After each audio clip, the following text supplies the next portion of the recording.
We're good to go? All right. Welcome, everybody. It's Dr. Vibe here, host and producer of the award-winning Dr. Vibe show, but it's not that tonight or today or this year or this century. I'm just joking. Here hosting Men and Masculinity M&M Explores. And you see, this time we have two people outside of myself and Lee here, not just one, two. So I want to say, hope everyone's keeping blessed, highly favored, a magnet for miracles and a solution for someone's problem. Want to say hello again to Ms. James. How are you? Doing all right. Glad to be back. Thanks. Yeah, we're happy to have you back. And things going well since we last spoke? Things are all over the place, but you know, right in the waves. Right in the waves. Fantastic. Well, thank you for taking time out of your positive, productive schedule. And he is back, Robert Leung. So good to have you back. How you been? And great to be here. I'm well, thanks, Dr. Vibe. And I'm always a little bit better being here with other people, talking about stuff that's important and fun and interesting. So what could be better than that? Well, let's get to it. And just to preface everybody, myself, Shana, and Robert, we have spoken offline before. So this is not just a one in a chance meeting. And when I met Shana especially, I said, Robert, you need to meet this lady. And we had a conversation a few months back that was amazing. It was just an amazing conversation. I said, all right, let's bring it all together. So today we're going to have a wonderful conversation about men and emotions from a lady who coaches men and from a man who coaches men. So I will ask Shana to just... I mean, there's no escaping. It's like we're going to... Right. we're here. Had you covered. We're here. So Shana, when I ask you about men and emotions, what comes to your mind, just to open up our conversation piece? What comes to mind is the fear that I often hear of expressing them, or that, you know, it may not be okay to express them, or let's avoid them at all costs. How do I be strong and powerful? And if I express emotions, maybe I'm not that. Those are the things that start to go through my mind. Okay, Robert? Yeah, I think in similar fashion. I mean, to me, it's the loss of masculinity in expressing your emotions. I think that's the underpinning that I've encountered most. That there's this sense of, you know, I'm not a man if I'm emotional. So I think and that's the crux of the dilemma. And I think to some extent, obviously, society reinforces that. So it's a deep trap. Well, I'm gonna ask Shana to talk about that, the loss of masculinity. I just bam, mic drop. Right. I'm not a man if I am emotional. I mean, or am I a man if I'm emotional? Right. So yeah, I mean, it's interesting because in my TEDx talk, I do talk about how there are a lot, if we're talking about heterosexual couples, but we could talk about just humans, right? A lot of us are not trained to, or we don't have a lot of experience with men's emotions. And so I think there's an issue there, right? So I could say, oh, you know, a lot of women I meet want men, when they're in a heterosexual relationship, to be more emotional and to open up, you know, and they long for that. But at the same time, when it does happen, they don't always know what to do with it. So I mean, we could look at it from, you know, not just heterosexual relationships, we can look at it from many different perspectives, but it is interesting how one of the things that I work on with men is, how do you know that being emotional is okay and that you're still a man and that you are still strong? Because that way you don't have to change based on the reaction that you get outside of yourself. So Robert, I'm curious to, you know, how you support men to know, or to find that place where it's okay to be emotional. Yeah, I practice, but I think there's a fundamental, issue, I think, because I think the way that women express emotion and are accustomed to the exchange of emotion is very different from a man expressing his emotions many times.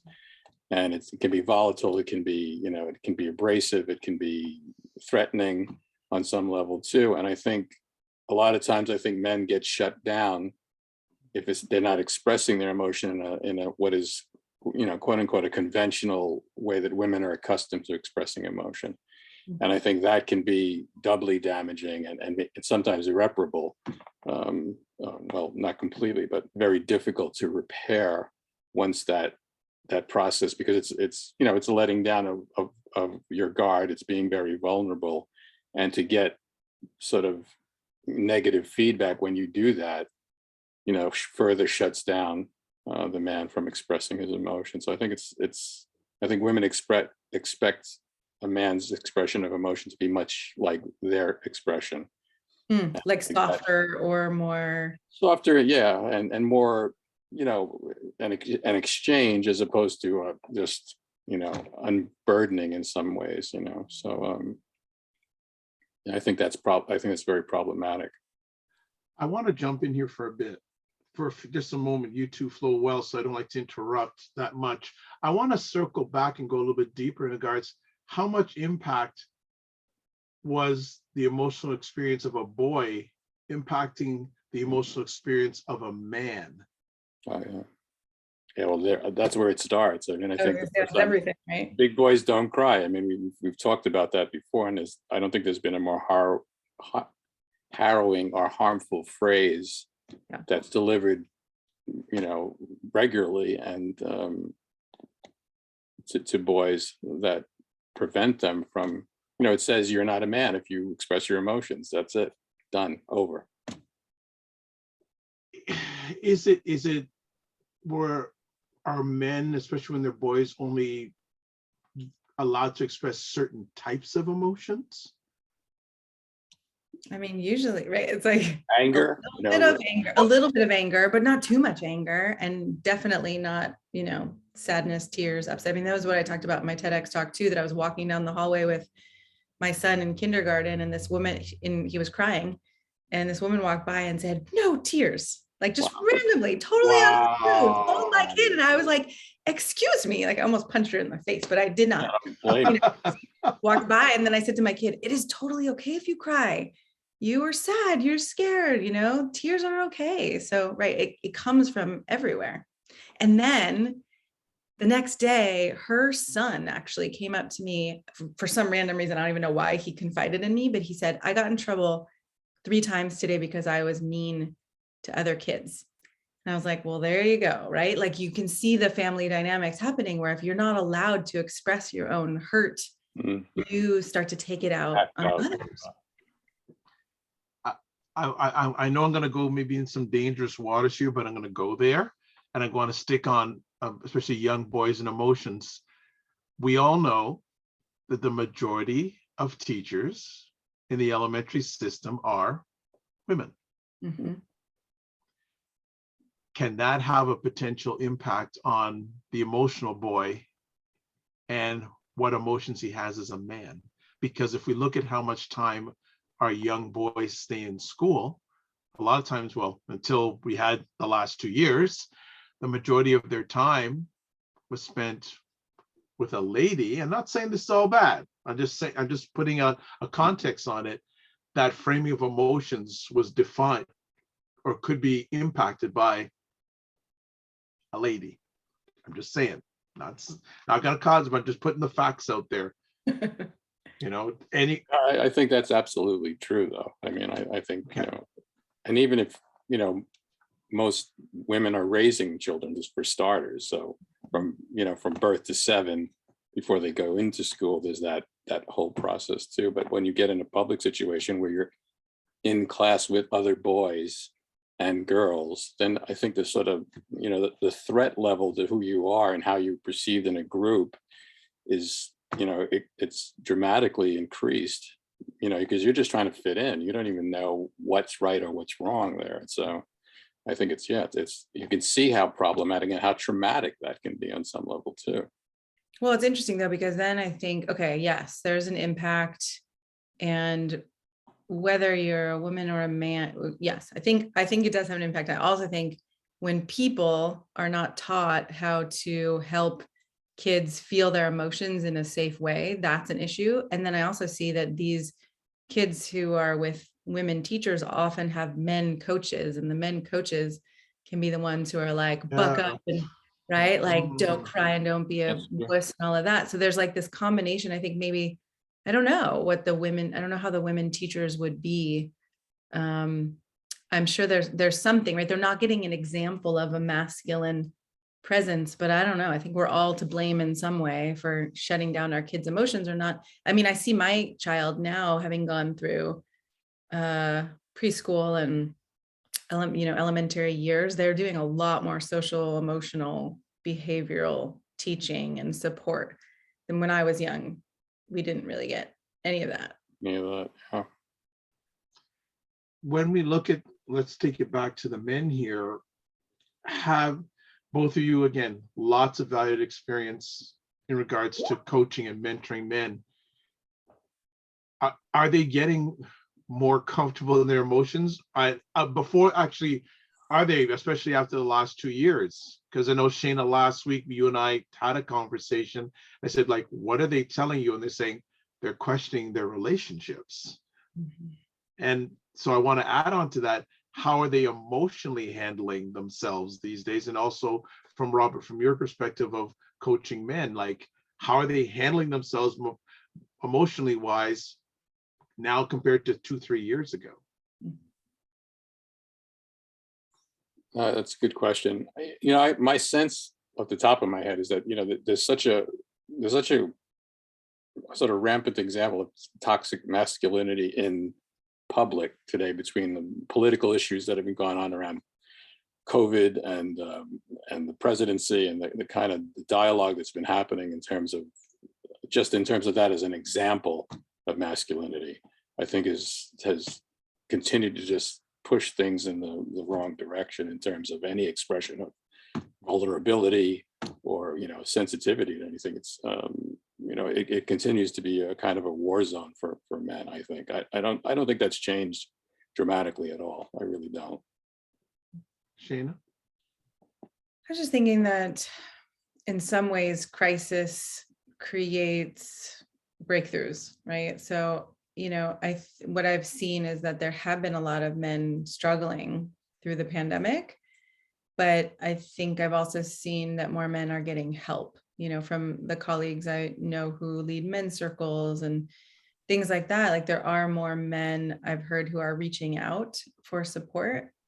And so, yeah, I mean, there might be more expression and it might not be as healthy as we want it to be. But my hope is at least that would lead to, okay, now I really need some help. And now I realize I can't do this on my own.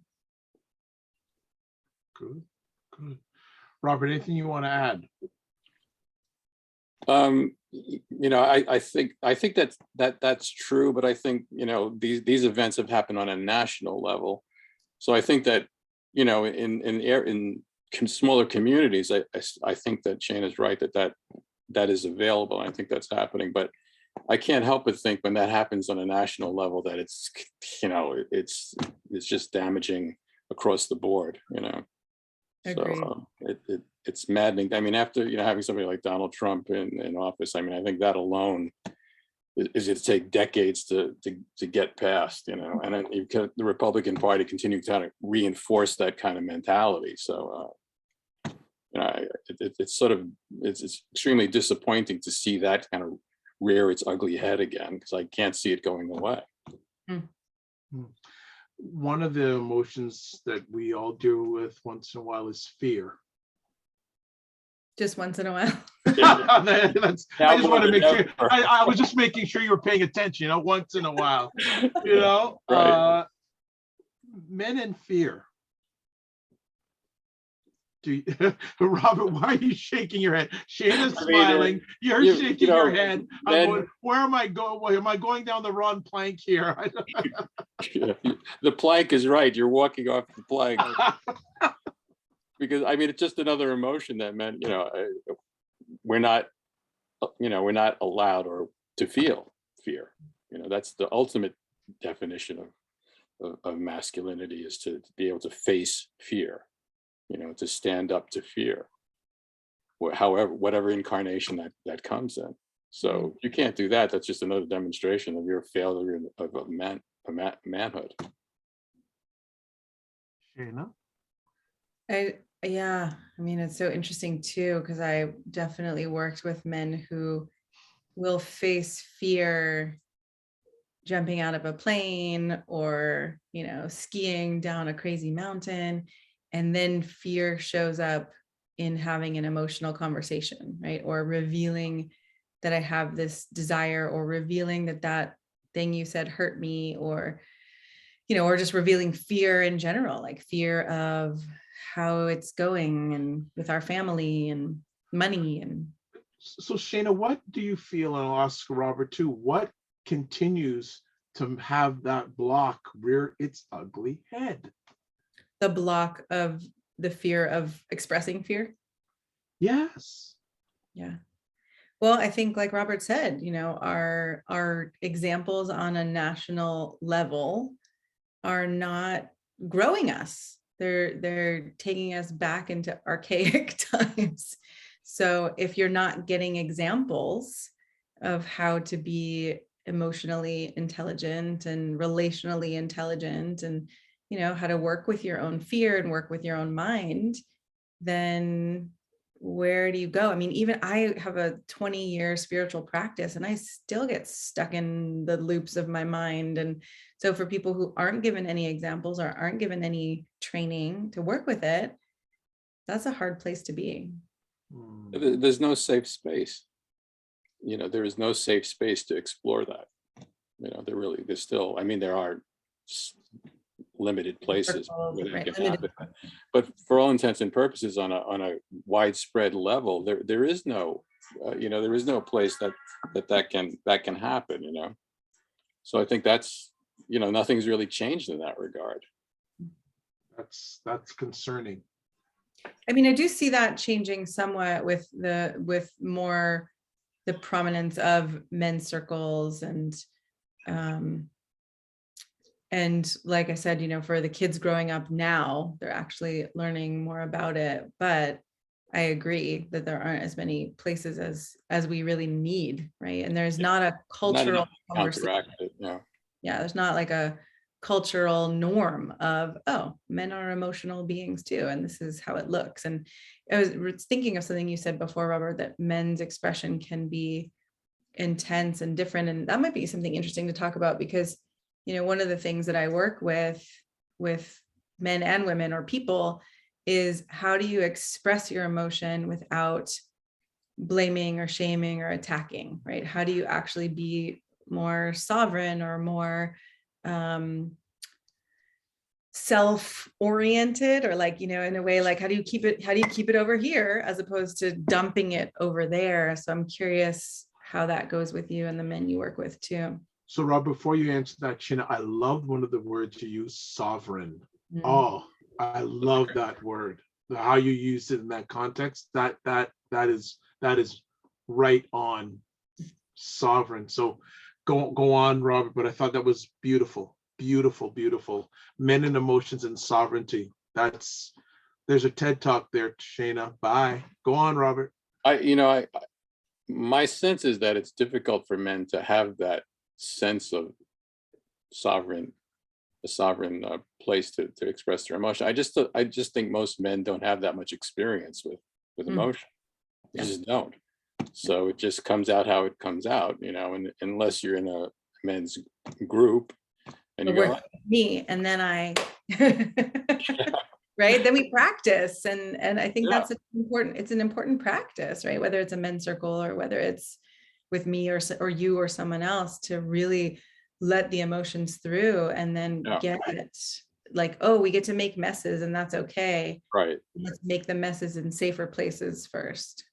Yeah, I think that's critical to becoming able to be able to express yourself in constructive ways. You've got to just get to the expression part first, and then figure out the pieces of what works and what doesn't. And that's really, it's hard work, and it takes real application to do that. And a safe space. I mean, I think there's so few safe spaces that are available for that. Yeah. Out of the work that you do, Shana. I mean, it's really important. Yeah, I think, And when I hear that safe space, I always like to say safe and brave space. Yeah, it does. It takes a lot of courage. You know, it's have that safe and brave space. And I would love to ask, I'm going to start asking men this: do you have a safe and brave space? Yeah. I'm sure first they're going to go like, what are you talking about? I can see that initial reaction. Yeah. Who needs? Go ahead, Robert. I was just going to say, the answer would be, who needs that? I'm fine. Yeah. And I've been in rooms where, with many men crying, which was an extraordinary experience, to actually see that. I thought it was like a freak of nature to have that happen. I wish it could have been filmed. I really had that sense, and this was many years ago that happened. And, I was betting that nobody's ever seen that. Mm. When was the last time you even saw a movie like that? I mean, I've never seen that in a movie where large groups of men weeping, I would love to see that shown more, right? I mean, I feel like you and I have been privileged in a way to be in rooms of men weeping, and it is not part of our norm. It's interesting too. I was just thinking about how, I hear a lot of men say, okay, men were raised by women, too many women in men's lives, like men need men. And I do believe that men need men, and I do believe that men need men's circles. And I think there's also this way where sometimes it's safer for a man to come to a woman, yes, at first to express, and then some men are like, yeah, but that's, that shouldn't be, we should send them to the men. And I think whoever you feel safe to start with, that's fine. I also see that if you're a man and you go to a big room full of men and you start having an emotional experience and you feel safe, it doesn't necessarily mean you would go back to a woman and feel safe to do it there. So there's different places that I think we get different kinds of support along our journey. And I've led workshops where 2 days were just women. And then we brought in a team of men on the last day. So the women got to practice with the men. And then I was a part of a women's team where there was men for the first days. And then I would come in as part of the team where they would get to practice and, expressing emotions and desires and attraction and all those things. And to me, that feels so powerful, because otherwise it's like you give information and then you're like, here, go out, feeding you to the wolf. Have fun with that, right? Yeah. Yeah, no, you're absolutely right. No, I definitely think we're not investing in it, and we're not intentional about it. Yeah. And I keep recognizing, like, I'm speaking in this heterosexual context because I often work with men who date women or women who date men, but I think it goes beyond genders and sexual preferences as well. It's like, okay, we got to practice with people. Right. I think you're right, Shana. No, it's just bring up some of my own journey myself. I didn't get a chance to be emotional when I was growing up. Oh. And the thing is, the emotions I can express now with my dad, I wish I could have expressed them when I was younger. What do you express now that you couldn't express then? Love. Mm. Growing up was, you're loved if you perform. You just couldn't be loved for being yourself. Mm. And how did you? Pardon me? How did you get access, or what was part of your journey that opened that for you? Well, and I've mentioned, I think on this platform before, is when my dad almost died. That was the turn. That we realized how much we need each other. Mm. And because we almost lost each other. And a lot of times, I think men go through that point. They have to go through that to make the turn, as I would say. A lot of times they have to go through that and say, wow, I almost lost. And could be a father, it could be a partner, it could be a spouse. It's unfortunate. But again, from a lot of what I see, a lot of men, when they only change when they go through the extremes. Yeah. Just me, from where a lot of times, sense. they have to, because everything's, again, we like 1 + 1 = 2. If 1 + 1 = 3, a lot of us are a mess. A lot of us are very linear. We don't like to have our trees shook. Go ahead, Robert. Sorry. I was just going to say, I think that men are linear to some degree also, but the fact is that as a culture and a society, we're linear in that regard. Mm-hmm. So it's really, it's doubly enforced, so that you're right, some tragedy has to happen, and then suddenly your emotions are just, you're sort of shocked into your emotions. You can't hold them back. So I think that's the psychosis that we're dealing with, that the extreme that has to happen in order for you to actually express your feelings. So they're almost forced out of you. Right. Like suddenly it doesn't matter whether it's safe or not. It's just, they're just there, right? Just that's why anger is so much more available, because it's quote unquote acceptable on some level. And when you figure that you're holding all this other stuff in, the anger is readily available all the time, so that's problematic, obviously, too. It also feels more powerful, right? Yeah. Anger feels more powerful than other You're emotions. in control, and you're right. There's a kind of leadership sense to that. Not that it's always leadership, obviously, but Shana, just out of that sense, because you'd mentioned earlier on that many men find it easier to express their emotion to, we're talking heterosexual relationships, to show that emotion to a lady. Mhm. Do you encounter many clients that have that anger inside of them and are able to feel comfortable expressing it in a good way? Mhm. Sometimes it may not be a good way to you.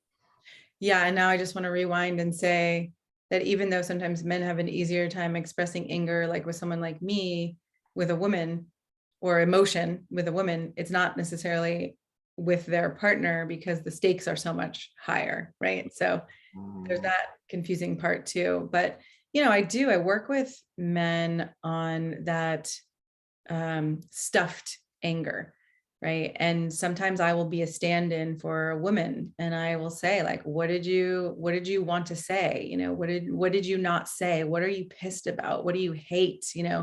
So that there's a way to actually get it out in a safe space where I can just let it go through me and it's not personal. And then that can give access to, oh, actually, now I actually feel sad about that, or I feel a missing, or I feel some grief, or I feel the loss, so sometimes it's hard to get to those underlying more tender emotions without really having a place, Robert, like you were saying, a safe place to express that anger. Wow.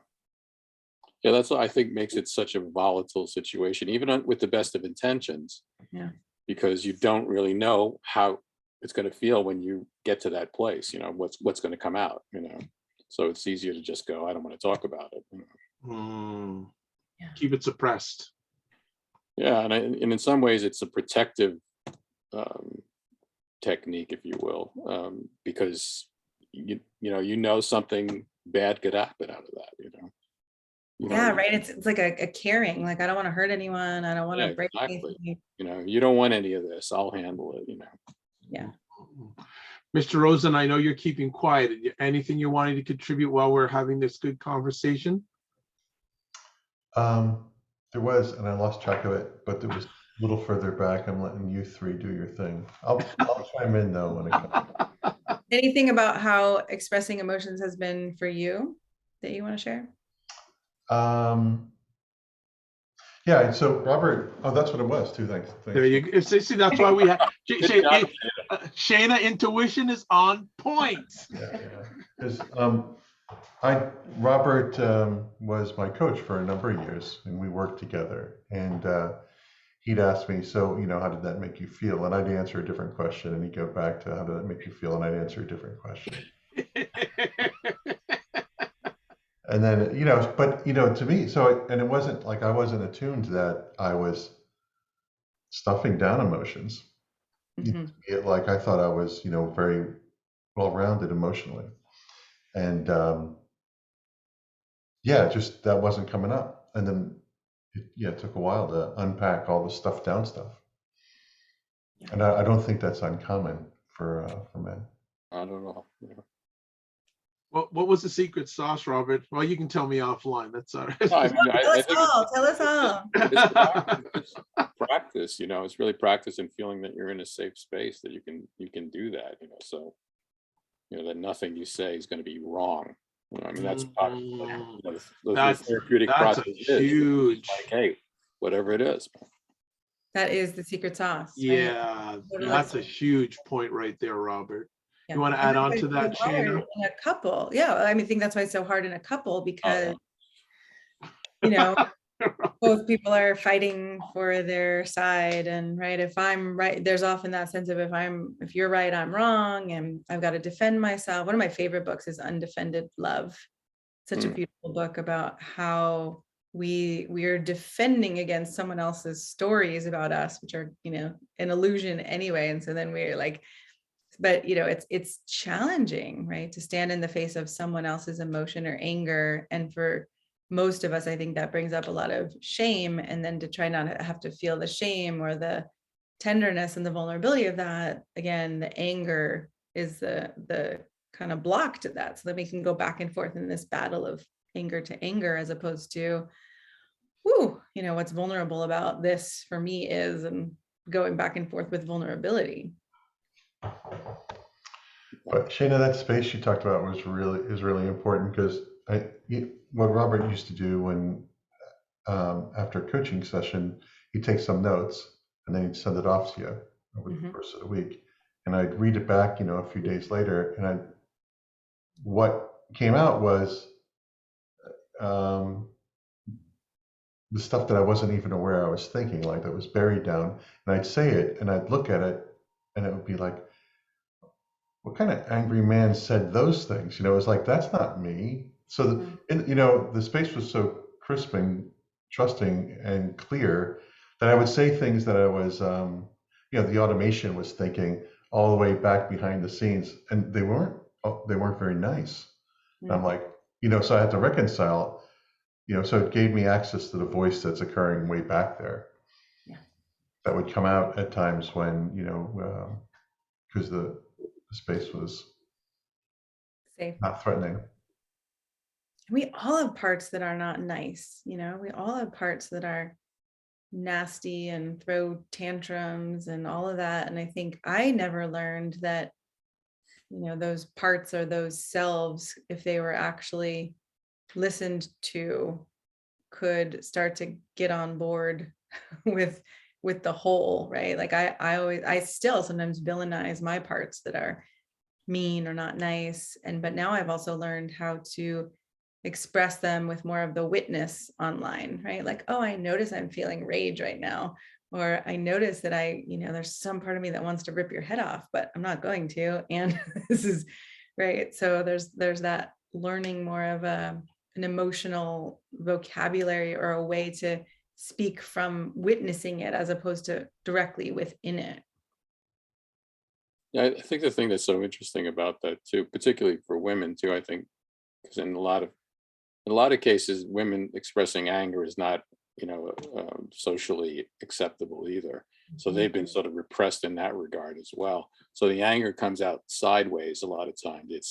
It's kind of nasty remarks, but it's not anger. It's sort of criticism. It's kind of, all that. breaking you down kind of thing. And that's, a whole other thing to deal with in itself too, because it's not as direct. It's sort of sideways, and so it's really interesting to see, how both men and women deal with the inability to sometimes express their anger, in a healthy way. We're not taught how to do that. Most of the time we see that it's pretty ugly. It's pretty nasty. Yeah. So that's how we do it. It's hurtful. I'll add another layer onto this, that it's not only a gender thing, you can also add cultural onto that. Yep. So I don't know if people have heard of terms of the angry Black man, the angry Black woman. Sure. Yeah.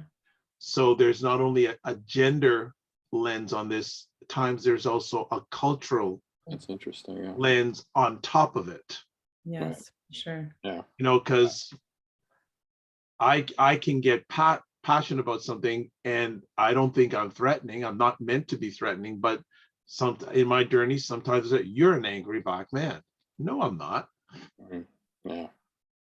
But that bias is already preloaded into some people's hard drive, so to speak. That software is already loaded in that. So again, and that's a whole other conversation itself. But I think it's really important to add that variable in our conversation this evening, that there's also that cultural bias, thought process, etc. And especially what the world's, especially North America, has been dealing with in the last 2.5, 3, 4 years with all the stuff going on. It's just another layer onto this conversation. I just wanted to bring up. And it's not just reserved for black men either. I mean, exactly in situations in relationships where just raising my voice was like not acceptable. You know, I mean, I wasn't screaming or yelling, but I was, exercised. And, and it was like, well, you can't yell at me, and that's abusive. And I'm like, well, where do you go with that? There's no place to go with it, so it's challenging. It really is. To find, healthy ways to do that. And it's a practice. I mean, you need a therapist to really sort of referee that and, teach you what the ropes are like, and, what is acceptable and what isn't. On both sides, both sides. Yeah, because all of it, sometimes I feel suppressed. Yeah, I can understand that. I feel suppressed, and how come you're so nice? Well, if I could be myself in a good way, but again, I'd almost think, and it's running through my mind, it's being a man, having the permission to be yourself. Yeah. So what do you do, right? What do you do, Dr. Bai, with that suppression? I only associate with people who allow me to be myself. Mm-hmm. And those who don't allow me to be myself, I do not surround myself with them. Yeah. I think that's a good practice. I say I like to only deal with OQP, only quality people that allow me to be my best and my worst, but they accept me where I'm at. Yeah. That's right. good. So, and strategy. that didn't always exist, but it's a work in progress. I'm never going to be, I don't always want to be there. I always want to have something that I want to work at as a man to be better. And I think it's important to recognize too that just men hanging out with men is not enough to achieve that. Mm-hmm. It's a work in progress to do that. You have to. It's a deliberate effort to make those kind of changes in the way you express yourself. And first you go through that sort of cathartic, just whatever comes out, and then gradually work your way through, to a more communicative version of that anger expressed. Which is why I think men's groups, men's circles, or when I do that with men, it's a really great thing to have that safe place where you get to practice and have the training wheels on before you go into the battle. Big game. Yeah, and it's a place where you can let everything out. Initially nothing's unacceptable. You can just go for it. Yeah. And I think that in itself is such a freeing moment for, I've seen men, like that's the first time they've ever been able to do that. Yeah. It's almost beautiful in a way. I mean, it is. To just see that, all and just dump, get it out of your system, Yeah, it sounds like that's who you were for Lee. Is that right? Yeah, I mean, I think on some level that's true, but I'm been in situations with some of the men's work. We've done that in groups of 100 men. Yes. It's just I'd love to have filmed some of that. It's just incredible to see that. The rage, and often followed by tears. Yeah. Often followed by that. That cathartic breaking through that, and then letting the other piece of that, the more vulnerable part, come out. That's why I think it's so important to. Yeah. So that there's no wrong here. Whatever you're going to do is okay. Yeah. Nice. Mr. Rosen, anything you got to say? I see you're deep in thought. You're just taking it all in. All right, no problem. That's all good. and I can relate to that too. One of those moments that I had was a number of years ago. I hosted a conversation with a group of Black fathers, and the subject was supposed to be minding our minds. And Great subject. And I, ironically, like 2 days before, only 3 people signed up, 3 fathers, but 40 showed up that night. Wow. Wow.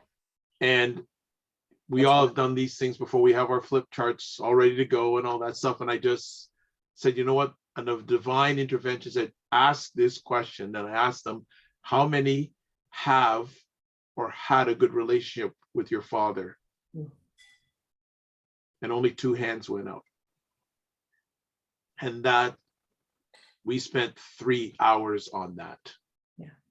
And there was crying, there was hugging, there were breakthroughs. So I fully understand where both of you are coming through that. Though those moments are just like, and especially when the men say, we got to do more of this. Yes. Yeah, definitely. When you hear that message, we got to do more of this, it's a beautiful feeling. So like you were saying, Robin, I'm sure Shana, you've had those moments, you just go, wow, like you leave with your heart full. No, I'm so glad that you've both been a part of that, or you've all been a part of that, and that you've created that, because it's so needed. Well, you've had your breakthroughs too with men. Yes. So pat yourself on the back too. We're not leaving you behind. We're not leaving you behind. Getting back to let's talk about our young men these days and emotions. Good, better, worse than a generation ago, in your opinions? Seems better to me. I mean, when I watch some of these kids I have friends whose kids are teenagers, and there are certain things that they're saying and talking about that, man, I never got introduced to until I was in, therapy in college or post-college. Or so to me, it seems like the trend is good for the better. Robert? I'm not so familiar with like young men. Yeah. When I'm working with are in their 20s and 30s, but and for them, I don't see that much of a difference. I still see that it's a bit of it's a work in progress. I don't think it's as entrenched as it was sort of like for my father and for me to sort of have dealt with. But it's still problematic for those men, I think, of that age. So Robert, I'm not. No, just to say, with these 20 and 30-year-olds that you're working with, when you see that it hasn't changed a lot, how does that make you feel? How does it make you feel about their futures? Well,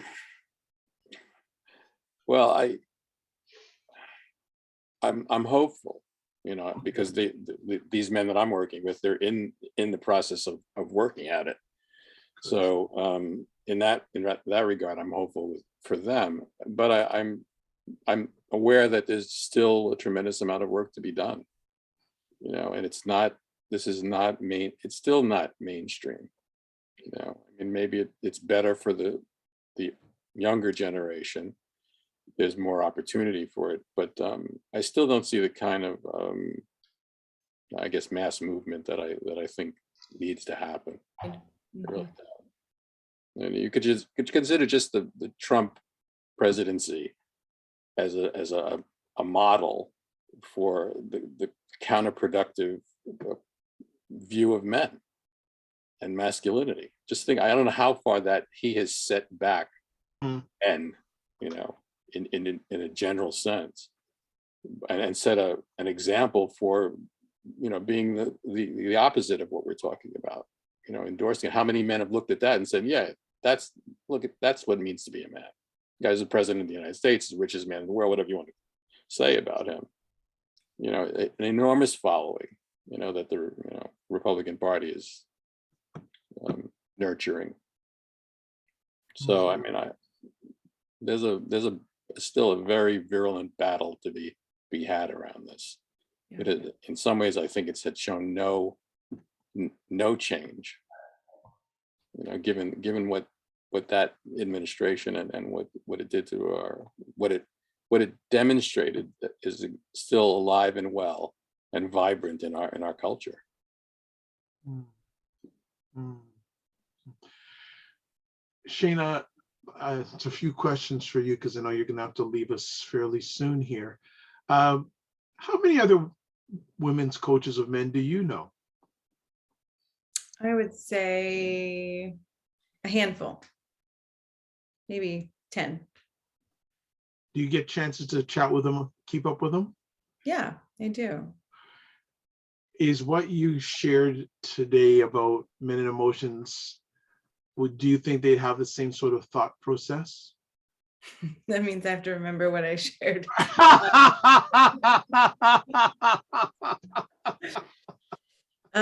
Is there like a piece in particular? Do they, if and when they do share some of their experiences, Yeah. coaching men, do they share that, things, men are getting a little bit better at sharing their emotions? I mean, it's interesting because we've got a particular slice, right? The men who come to us Right. are growth oriented. And so they're Right. wanting to work on themselves. So, right, what Robert's saying is, there's this bigger picture also. So maybe my view is skewed. Sure. But it also has me think, as you were saying, about the younger men, like, okay, what do we actually need to do? How do we need to reach men sooner, or young men sooner, in middle school and high school? Again, I think some of these things actually are happening more now, but it would be good for us to take a good look at the younger generation, the culture, and what is happening there, and how can we be of support. Yeah, my sense of Well, yeah, sorry, I was younger- going to say that, knowing that you work with dads, Dr. Vibe, right? Like, that's one of the best places too. If we're impacting dads, then the dads are getting more emotionally literate and teaching their kids. Yeah. Thanks for the homework. You were gonna say, Robert? I was just going to say that I don't see I still don't see any real mainstream kind of movement in that direction. There are pockets all over the place that you could look at, but I still don't see any general social movement in that direction. I don't. Interesting. What would that look like if you were to see that? I guess it would be in schools for starters. I don't, that's not in existence. So if that's not in place, you can't say it's mainstream. It's not. It's simply not. There's no dialogue about that, mainstream dialogue about that. I think there are Unfortunately. in some schools, but like you're saying, it's not a broad, Yeah, it's not. right? It's not Right. in the education itself. Yeah, exactly. So unfortunately, it doesn't seem to be that important. It doesn't seem to be even on the radar. It's interesting we're talking about this, because in my mind, I think not only does there have to be an environment created at the bottom, but there has to be an environment created at the top. Right. It can't be just bottom expecting the bottom to raise the top. It has to be both ways meeting together, because I'm a firm believer that when you bring together older men who have the experience and the younger men that have the energy, that's when magic happens. Yeah. We can't just rely on our young ones to do this. It has to be a collaborative process of, and maybe the first thing is just sitting down and talking. Like, one of the greatest experience I had in the last years is we had a men's breakfast, and we had invited a whole bunch of young men in their teens and 20s. And I just walked around and just heard the intergenerational conversations happening. That was a beautiful thing. Yeah. That was such a beautiful thing, and some really good, and some light conversations, some deep conversations happening. And a lot of them didn't know each other, but you could feel this just being there together with an elder, being there together, a younger person, and they realizing they both took time out of their schedules to give. Yeah. That would be great. I think that is and especially in these days of virtual, that's more of a reality to happen. I think any way it can happen, it needs to happen. I totally agree with you. You know, any way it needs to. Shana, your time is running down, so I don't want your friend to come in the screen. So, You don't want to see my kid again?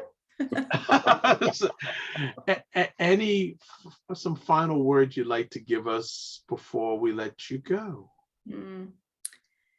Well, I think I would just like to put a plug out there for the fact that we as humans are all emotional, and that we can learn to express our emotions in a way that, you know, it's not like necessarily everybody you express to is going to like them or feel good about it, but that we can actually learn to express our emotions in a way that feels respectful. You know, there's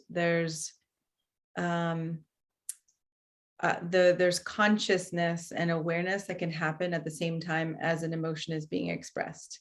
And so it doesn't have to all be just primal releasing, you know, terrifying. And I'm not saying that that's wrong, but I think when we're doing it together, eventually, if we're doing it in business relationships or romantic relationships, right, that eventually I think we are better off when we learn that skill of how can I feel my own emotions, be aware of them, and then express them in a way that is respectful and aware of the impact that it could have.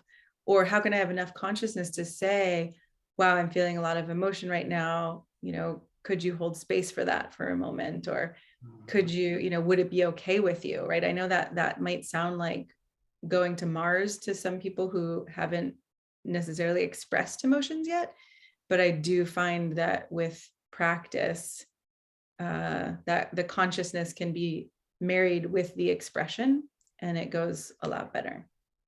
Good. If people want to find out more information about you, where can they go? Probably the best place is shanajamescoaching.com, and Shana is SHANA. And if you add a /TEDx on the end, you can see my TEDx talk, What 1,000 Men's Tears Reveal About the Crisis Between Men and Women. There's some good guides and support there as well as Dr. Vibes episode, you know, podcasts are up there. You got the mug again. I love it. Tell them about your podcast. Soon. Podcast is called Man Alive. And how long's that been going for? God, I guess it's been about 4 years at this point. We're on episode 200, almost 220. That's great. Yeah. And just a little background, what got you started doing that? Why did that start?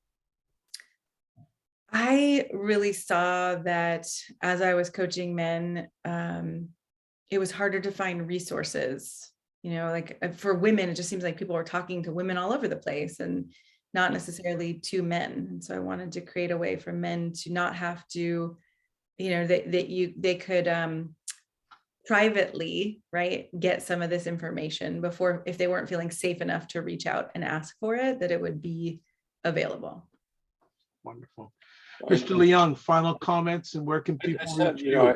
A question that just popped into my head, but do you feel there's a sort of any kind of maternal aspect to the work that you do with men? That's so interesting, right? Because sometimes it's maternal and sometimes it's, I don't know if you would say ethereal, or like it goes from, you know, maybe there's a mothering role to maybe there's men who interact with men, like we were saying, and then sometimes it can go beyond. It's like if a man wants to practice being a conscious communicator, conscious lover, I don't do any physical work, right? But the presence and the capacity to feel and attune and all of that goes way beyond the motherly role. Right. Yeah. That's great work. I honor you for doing that, Shana. That's great stuff. Thank you. And you as well for doing the work that you're doing. It's such an important role to be, you know, a role model, an example of an emotional and awake man. Thank you. Robert, final words, and where can people get a hold of you? Heartofmancoaching.com. And final words. Well, I'll just say this has been another great conversation. Too short, but wonderful to see all of you and then to be in the conversation with you again. Wonderful. Well, that is it. Another epic conversation. They call it M&M Explorers. We're back on doing it at least once every month. If you want to find more of the replays, go to YouTube and put this in. You'll catch a lot of a conversation. You can also go to our website, menandmasculinity.com. Thank you to Lee, who you can see on the screen there, and also to Terry and Michelle for making these epic conversations happen. And follow us and check out more epic conversations to come. As always, I like to say, live your life as a dream. If you can dream it, you can make it. Sometimes you have to get small to get stronger. Block assumptions, then aim bigger, aim better, aim higher, aim wider. And two last things. Give yourselves grace and don't manage your time, manage your energy. We'll see you soon. Bye-bye.